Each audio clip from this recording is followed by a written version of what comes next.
right now we're talking to Senator Shelly Echols, and we're going to be with her for the full hour. Thanks, Shelly, for being here today. So this has been a tumultuous time for you. And first, let's just talk a little bit about why you decided not to run for re-election. Well, thanks for the opportunity to talk about that. For those of you who don't know, Drew and I have a son with Down syndrome. And, I worked really hard to get elected to the Senate, and I really enjoy the work that I do. I enjoy constituent services. I enjoy the job, and there's some things that I haven't finished. But one of the things that, became pretty evident to me was that Cohen needed his mom at home. Cohen was struggling at school, even struggling at home with Drew and I. And so as we got closer to qualifying time, it became pretty evident to me that, I have a calling to be Cohen's mom, and that's more important to me than to be a senator and more important than my career. So, as much as I didn't want to walk away from it, finally I made the decision to prioritize my family and to be the mom to Cohen that I needed to be. Well, I was at Lanier Village Estates yesterday and kind of giving everybody a rundown of all the contested races as well as the presidential race that is happening. And when I got to talking about 49 and laying it out and said it's probably going to be one of the more contentious races because of the primary and all of that, but I said, explained what you just said, and you weren't there, but they gave you a round of applause. So, you know what I mean? It's been humbling. I really did expect people to be upset with me, but the support that I've received, I worried as a woman, really in a man's world in the legislature, I didn't want to let people down, and I worried about my daughter. I've got a 20-year-old daughter in college, and, I didn't want Chloe to be disappointed that, she felt that mom was a quitter, or that, mom felt like women should be at home, and that's not at all the way she feels. And she was very supportive and is very supportive of me. But, I think other women are especially supportive in saying, it's okay. I've got a friend who walked away from a law career to stay at home with her family. And, I think that that's a decision that women make. And unfortunately, women have to make that decision more than men do. But, I'm just thankful that everyone is so supportive. Well, I went through a similar thing when I married Lynn 34 years ago. He had 3 children, and I wanted to have a baby. And I had not had children yet, but at that time I was an assistant buyer at Rich's. I was assistant store manager at Rich's in Greenville. It was nights, weekends, lots of hours, holidays, all that kind of stuff. And in a pretty short period of time, we went through 2 nannies. Okay. And I just could not deal with the stress. And I was a woman of the 70s. I could bring home the bacon fried up in the pan, never let you forget you're a man because I'm a woman. I can do it all. Right. But I realized very quickly that I couldn't deal with the stress of being concerned about what was happening with the babysitter, or whether she was going to show up, or whether the kids were going to be okay. And I just couldn't, and I made that decision. I think women's rights and feminism is about women having all the choices. And that includes making the choice that you stayed home. And I ended up staying home for 8 years, and then built back a career in a very part-time way initially, and then added on to that. And so I understand what you're saying completely. And I think the average person would too. And heck, if we're not putting our families first, what's the point? Well, that's exactly right. I think that since I first ran for county commission, I've always prioritized things on my website and social media. I'm a Christian, I'm a wife, I'm a mom, I'm a small business owner, and I'm a county commissioner, or I'm a state senator. And so, when I was faced with that decision, then, Shelly, stay true to what you've always said and what you've always done. And so that's ultimately where I ended up. Has anything surprised you about the reaction to your decision? Honestly, I expected some pushback, but people have been so overwhelmingly supportive. People that I did not expect to be supportive came up to me and gave me a hug, came up to me and told me how much they're going to miss me at the Capitol, miss the work that I'm doing, but, have a lot of respect for the decision that I made. Absolutely. And I do too. Thank you so much. Okay, so let's talk a little bit about legislation because that's really what you've done for the last 2 years. And I think you had a big year this year because when we got together, I think on Sine Die last year, there was a little, things going on with some bills that you supported that got changed at the last minute. And I think it was an eye-opening experience. I think it's fair to say. Oh, yeah. How has that experience been as it's progressed from last year? So, yeah, last year I think I shocked some people with a statement or two that I made on your show at Sine Die. And fortunately, the bill that I was so upset But you about. told the truth. I did tell the truth, and I've always told the truth. But, the bill that I was most upset about at Sine Die last year, we finally got it across the finish line this year. So that's good. It has been a really big learning process. It's been challenging sometimes, and then add in special session and being a freshman and having a chairmanship of the committee that is basically running special session.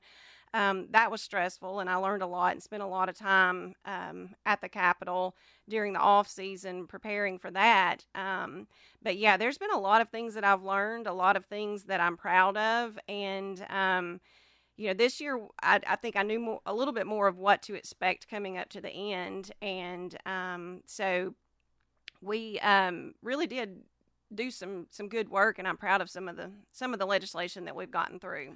So let's talk about the special session for a minute, because I think that there are going to be a lot of people that are going to be surprised when they go to their primary voting that they're not in the 9th district anymore congressionally. And that was and I've heard that from people as I've gone around. I'm sure you have too. Yes. And when people have said to me, oh, Shelly Echols was chair of that committee and, she could have done more. And I've explained to them that there was a much worse map in play, that you stood up and said, no, you're not going to have my vote if you go this way.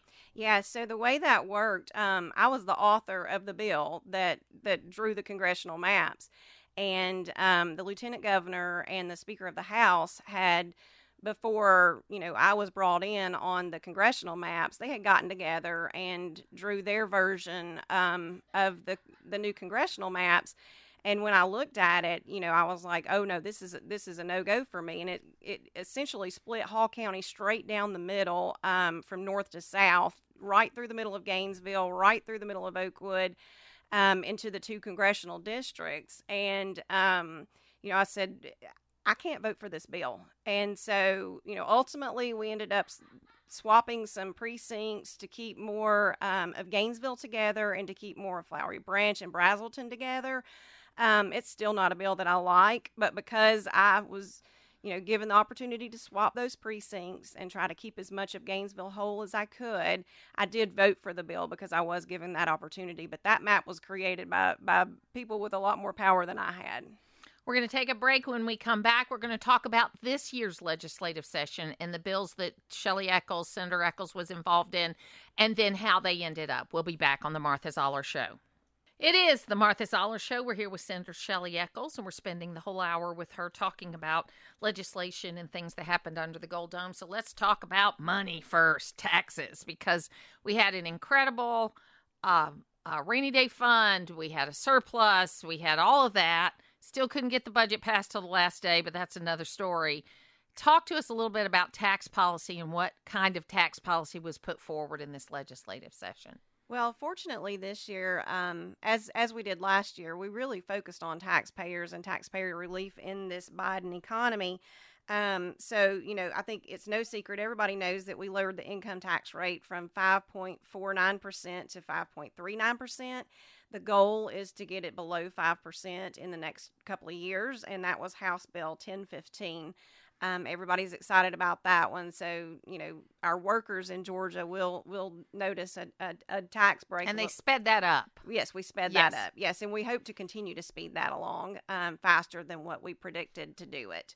Also, we changed dependent tax deductions in Georgia from $3,000 to $4,000. So that gives our working families some relief as well, and that was House Bill 1021. So those are two, immediate tax relief pieces of legislation that people will be able to feel pretty quickly. Now, there's some things that the voters of Georgia and the voters of Hall County specifically will get to vote on in November to further their tax relief. The House Bill 581 is a bill that Chuck Huffstetler in the Senate carried and worked on with the House Ways and Means Committee Chairman Shaw Blackman. And that bill creates a statewide homestead exemption that caps your property tax assessments to 3% increases per year. That bill is, as a former county commissioner, that is going to impact a lot of people. The thing that I would say any commissioner in the state of Georgia gets the most calls about is their property taxes. And, sometimes people would see a tremendous increase. And when you're on a fixed income, you don't have the money to pay for that. So the Senate and the House was very focused on providing that property tax relief to the property owners and homeowners of Georgia. So in that bill, no matter what the assessment is, the property tax cannot go up more than 3%. Correct. Okay. Yeah, so that's an exemption, and there's a little bit of confusion. And if you get into the law, the values have to reflect fair market values, and the county can get penalized if their values don't reflect that and don't keep up with the current market. So the way that we can fix this is with a homestead exemption that caps the tax increase to 3%.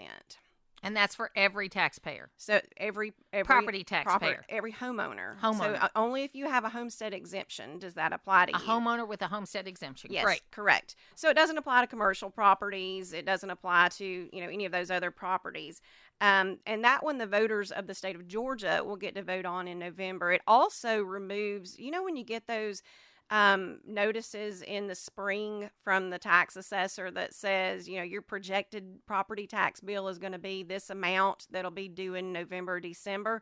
Well, those are never accurate because usually the county commission rolls back the millage rate in some way or form. So those are always overvalued or overassessed. And, people freak out when they see those numbers. And so this removes that off of there because it's misleading.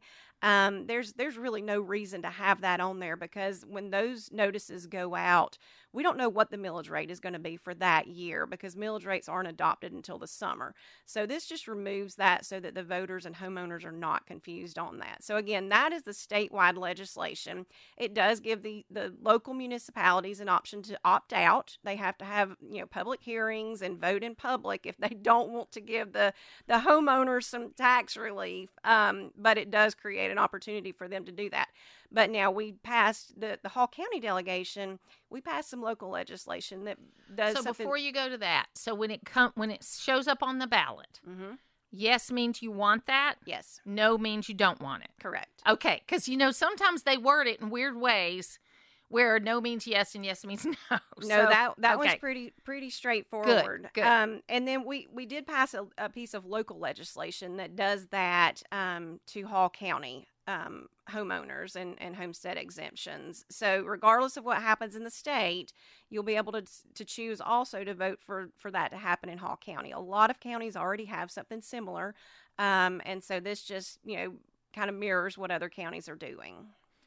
And then there's another piece of legislation is the T-SPLOST going to be on the ballot this year? No, so the T-SPLOST legislation that we passed, that's sitting at the governor's desk. That one changed that MOU from, the county and the cities so that, or I guess intergovernmental agreement, the IGA from counties and cities, it changed the threshold so that one city couldn't keep the voters from being able to vote on that. So I believe Hall County is planning to move forward with the T-SPLOST, and it will be on the ballot in November. So was it Buford? Did Buford keep us? Yeah, from doing Buford it? and Rest Haven. Yeah, because that's what always happens with the education SPLOST too. Yes. Yeah, absolutely. And I don't think it's any surprise. No offense, Buford listeners, okay, but just saying. Well, and I think last summer I was pretty involved in when that started falling apart. The county reached out to me and said, "Can you do anything with the state and see if we can do something?" And Buford had negotiated in good faith and indicated to the county and to the other cities that they were good with the IGA.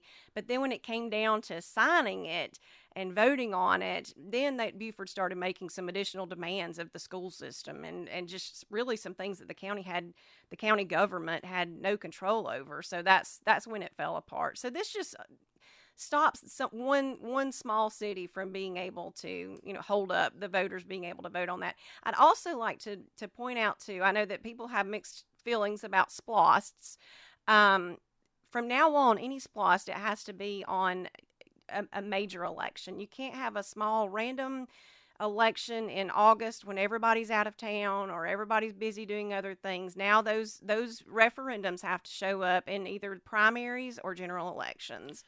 Yeah, and I think too, I don't know, would this change be for the eSPLOST also? Any SPLOST. Okay, because look, my gut reaction on this, as always, once you vote it in, it's always going to be voted in. It's going to be voted in forever. So we're going to have this extra 1 penny for whatever it is, whether it's eSPLOST, T-SPLOST, whatever. But you get to vote on it. And the transparency is what I love about SPLOST. Okay, the county puts it on the website. You get to see how much money was taken in. You get to see what it was spent on. And the money is only spent on things. Our problem is not with local governments as far as how they spend money. And even I would say the state government, even though the budget was gigantic this year, it still is not more than what we're taking in, and it is at least a balanced budget. Okay. Correct. So, that doesn't bother me as much because I'm closer to you and I can get you if I need you, whether it's, the county commissioner or not. We're going to take a break right now. When we come back, we're going to talk about election law. If there's one thing I continue to get questions about is what are we doing to make sure our elections are secure? We'll be back to talk about that with Senator Shelly Echols next. It is the Martha Zoller Show, and it is almost tax day. Monday is tax day, and so there's going to be a lot of people rushing through. I've gotten mine done already, but I do have to go by. I'm self-employed. I have to go by and pay my quarterly, which is kind of what we do. And that's what made me a tax radical, is writing those checks on a quarterly basis. Absolutely. I think we all ought to have to do that. I think we would have very different policy if we had to do that. I agree. Let's talk about elections because, of course, we passed Senate Bill 202 before you got into the Senate, and it fixed a lot of things related to our elections. What did we do this year? So this year, there are 3 main pieces of elections legislation that I think are going to help stop some of the cheating and make people feel more confident in the elections. SB 189, that is the bill that takes away the barcodes or the QR codes on your ballots. And so it says that, the scanners have to be optical scanners and they have to scan the text of your ballot. So when you go and you punch on the screen which candidates you want to vote for, and then it prints out your ballot, then you scan it into that machine. And right now that scans the code that is created at the bottom of your ballot to tabulate who all you voted for. But now this will require those scanners to be optical scanners so that they count the text and not a code. Will they have to buy new scanners?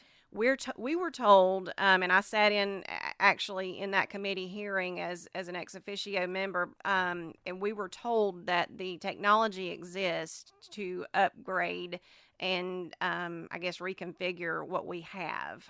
So I believe we can do it with what we have. Okay. And so what else have we done related to that? And let me say, too, that any of these elections legislation that we passed, they all create a system that requires the Secretary of State to audit. To audit every component of elections that's happening. This requires an audit, and it requires a report back to the legislature and to the governor of what those audit findings were, just so that we know that we're looking at what's going on, and we know of potential problems. We know that things are working properly. So the audit component is very important to me.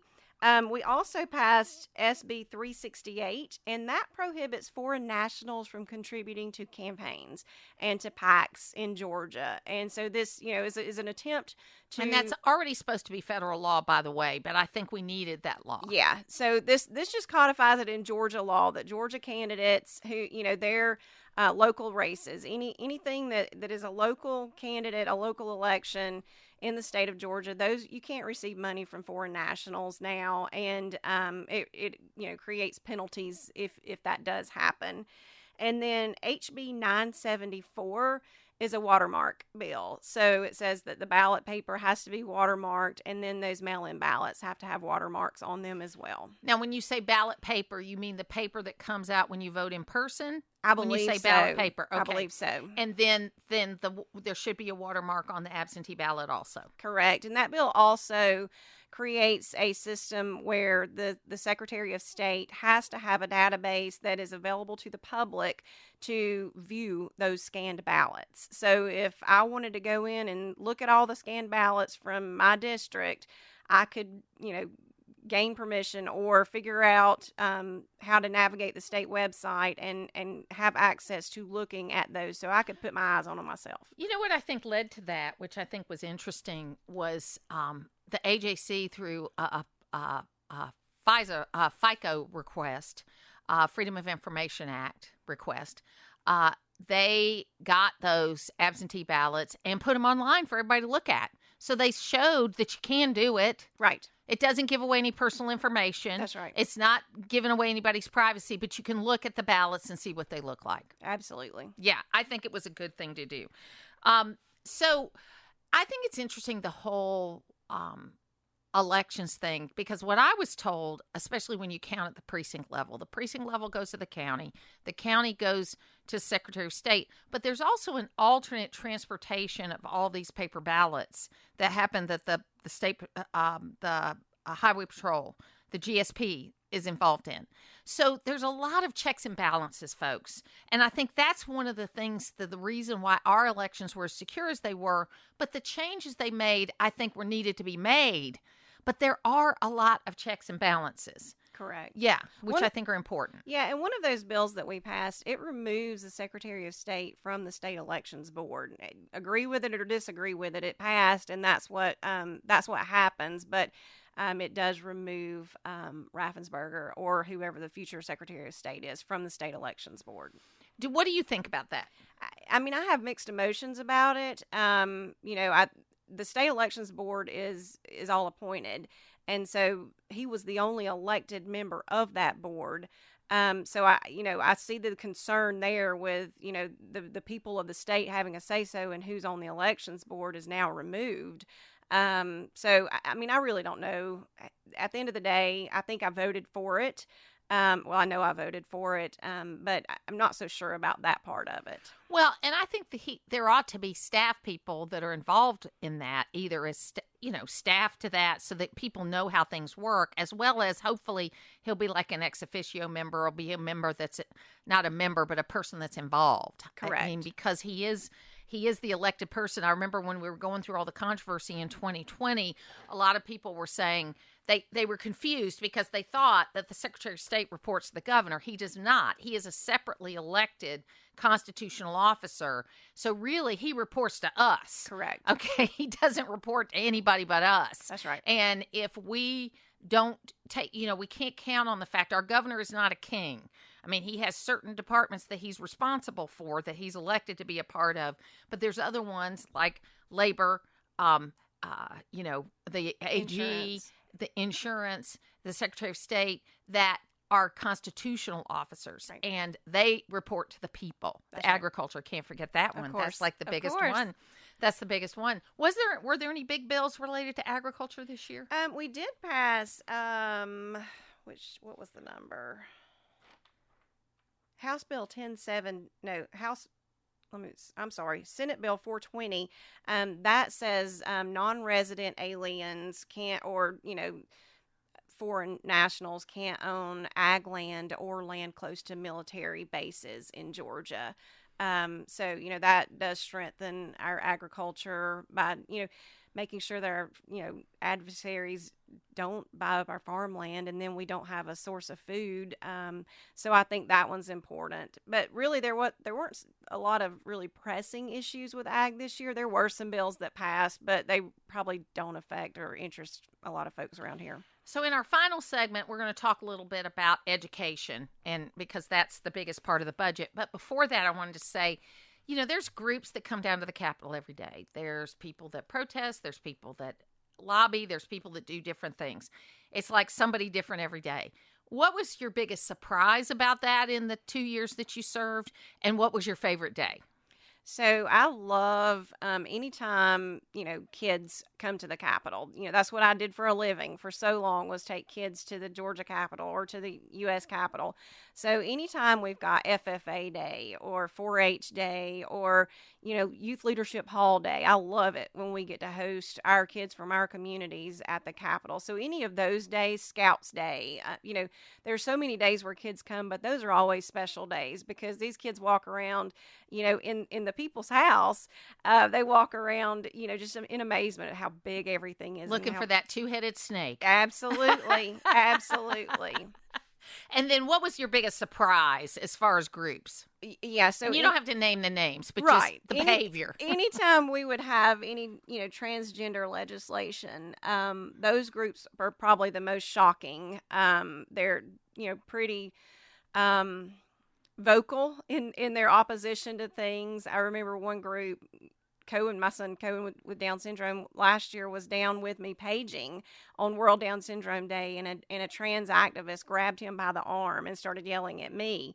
And that was the most shocking thing still to this day that has happened down there. And, that fortunately, public safety escorted that person off the Capitol grounds. But, those activists are kind of very out of control. Angry. Yeah. It's really interesting on that subject. The UK and all of the other places in Europe that were doing that kind of surgery to children have stopped doing it. And they now have just released a 15-year study of people that have gone through transition. And they found that they're not happy on the other side. The overwhelming majority wish they hadn't done overwhelming majority.